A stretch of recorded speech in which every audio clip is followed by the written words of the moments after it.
اعوذ باللہ السمیع العلیم من الشیطان اللعین الرجیم بسم اللہ الرحمن الرحیم احسن کلمۃ یبتدأ بها الکلام وخیر خبر یختتم بها المرام حمدک اللہم علی جزیل الانعام الصلاة والسلام والتحیۃ والاکرام علی سیدنا سید العرب والعجم وسید الانام اعنی ابا القاسم محمد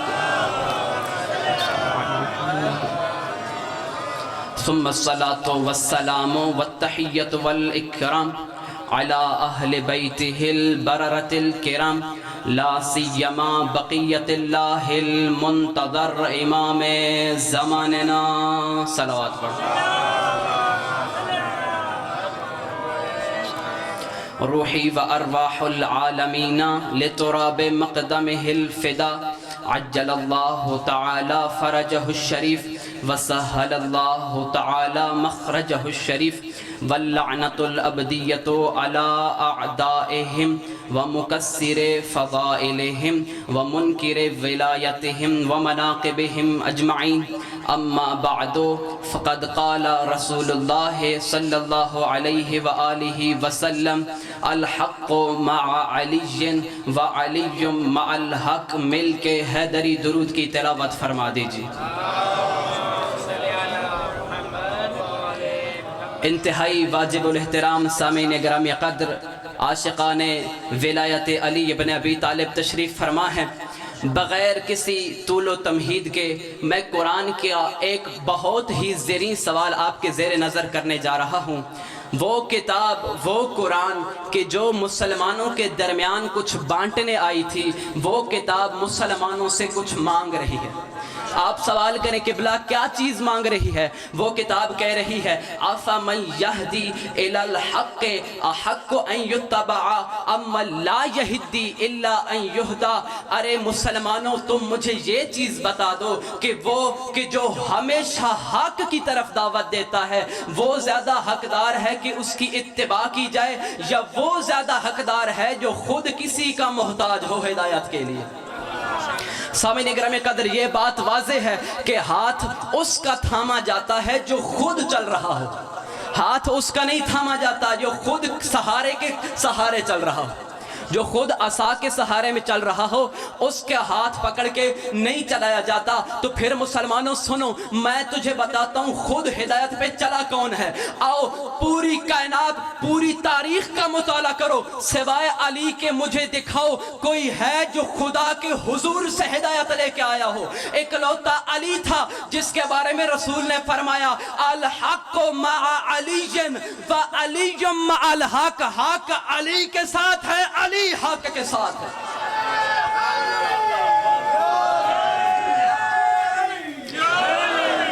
سامعین گرامی قدر یہاں پہ رسول رکے نہیں ہیں بلکہ علی کی فضیلتوں کی معراج پڑی ہے۔ اس کے بعد علی مرتضیٰ کے بارے میں رسول نے کیا فرمایا؟ پہلے فرمایا الحق مع علی و علی مع الحق، حق علی کے ساتھ ہے، علی حق کے ساتھ ہے۔ پھر رسول نے کیا فرمایا؟ فرمایا اللہم ادر الحق حیثما دار علی، پروردگارہ حق کو ادھر پھیرنا جدھر علی پھرتا جائے۔ سامعین گرامی قدر یہاں پہ اعتراض ہوا کہ جی یہ تو بڑے چھوٹوں کو دعائیں دے ہی دیتے ہیں۔ سامعین گرامی قدر والدین اپنے اولاد سے کہتے ہیں، بچے سے کہتے ہیں اللہ تجھے امام کا سپاہی بنائے، اللہ تجھے حق پہ قائم رکھے۔ رسول نے یہ نہیں فرمایا علی اللہ تجھے حق پہ قائم رکھے، بلکہ رسول نے فرمایا اللہم ادر الحق حیثما دار علی، پروردگارہ تو حق کو ادھر موڑ جدھر علی مڑے۔ تو سامعین گرامی قدر یہاں پہ ایک سوائے کے مورکہ کی روایت عرض کرنا چاہتا ہوں کہ کسی شخص نے پھر اس بات پہ اعتراض کیا کہ جی یہ علی کی فضیلت تو نہیں ہوئی۔ کیوں؟ کیونکہ یہ تو علی کا مقدر بڑا اچھا تھا کہ علی کے حصے میں فضیلتیں آتی گئیں۔ میں اس سے کہوں گا تو کہتا ہے یہ مقدر تھا، آپ پھر تجھے میں علی کے مقدر گنواتا چلوں۔ علی کعبے میں آیا، علی کا مقدر، علی 3 دن کا تھا رسول کے ہاتھوں پہ آ جائے، علی کا مقدر، علی رسول کے ہاتھ پہ تورات پڑھے، علی کا مقدر، زبور پڑھے، علی کا مقدر، انجیل پڑھے، قرآن علی کا مقدر، علی رسول کے ہاتھوں پہ قرآن پڑھے، علی کا مقدر، علی کی ماں کو خدا فاطمہ بنت اسد کو کعبے میں 3 دن تک مہمان ٹھہرائے، علی کا مقدر، رسول اپنی اکلوتی بیٹی فاطمہ زہرا کا نکاح علی مرتضیٰ سے کر دے، علی کا مقدر، حسنین سیدہ شباب اہل الجنہ، جنت کے سردار بیٹے علی کے ہوں، علی کا مقدر، علی کی چوکھٹ پہ ستارے اترے، علی کا مقدر، ارے رسول کو ابتر کے تانے دینے والوں کی زبانیں کھینچ لے، علی کا مقدر، رسول پہ انگشت نمائی کرنے والوں کے ہاتھ توڑ دے، علی کا مقدر، گلی کے آوارہ لڑکوں کو مار کے رسول کی حمایت کرتا جائے، یہ بھی علی کا مقدر، شب ہجرت کو رسول کے بستر پہ سو جائے، علی کا مقدر، دعوت ذوالعشیرہ میں 11 ہجری کو رسول علی کو اپنا وصی قرار دے دے، علی کا مقدر، شب ہجرت جب کوئی نہ سوتا تھا علی کو سلائے بستر پہ، علی کا مقدر، ارے تو کہتا ہے یہ بھی علی کا مقدر ہے، اگر ساری کائنات علی کا مقدر ہے تو جاہلو پھر ماننا پڑے گا کوئی مقدر بنانے والا پکا علی والا تھا۔